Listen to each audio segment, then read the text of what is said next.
Ayan, magandang gabi po mga kapatid na guro sa buong bansa at gayon din sa ating mga magulang. Ako si Benjo Basas ng Teachers Dignity Coalition. Marami po nagtatanong at nagpapasa sa atin ng isang mensahe tungkol doon sa binabanggit na abolish na raw ang senior high school program.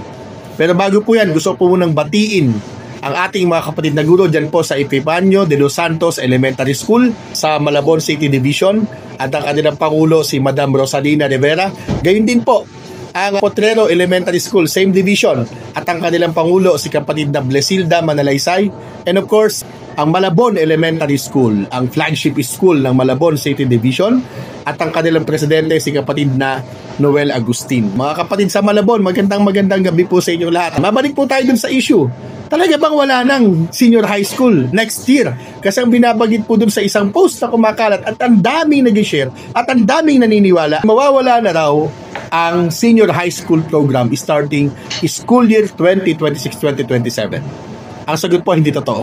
Hindi po mawawala ang senior high school. Ngayon, meron na rin po tayong bagong curriculum para sa grades 11 and 12. Nakapilot po ngayon yan at magisimula ang full implementation po niyan next year. So therefore, hindi po aalisin ang grades 11 to 12 at wag po tayong umasa na mawawala ito sa ating mga magulang.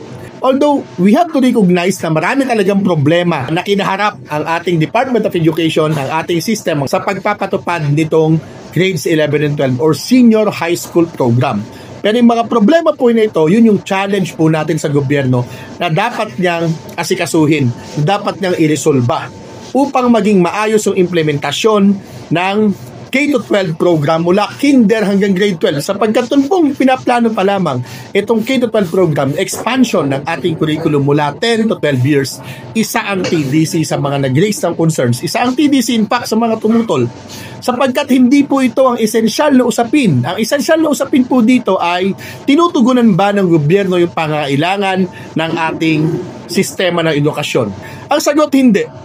Kaya nga kahit expand pa natin yung K-12, gawin natin K-13, 14, 15, kahit pa gawin natin K-20, kung hindi tinutugunan yung mga pangunahing problema ng classroom, yung mga problema ng kawalan, yung malaking problema ng mga pasilidad sa eskwelahan, at lalong-lalo na yung problema ng hindi pagpapasahod ng maayos at hindi pagbibigay ng magandang benepisyo sa ating mga guro, wala pong patutunguhan ito. Yun po yung challenge natin sa gobyerno.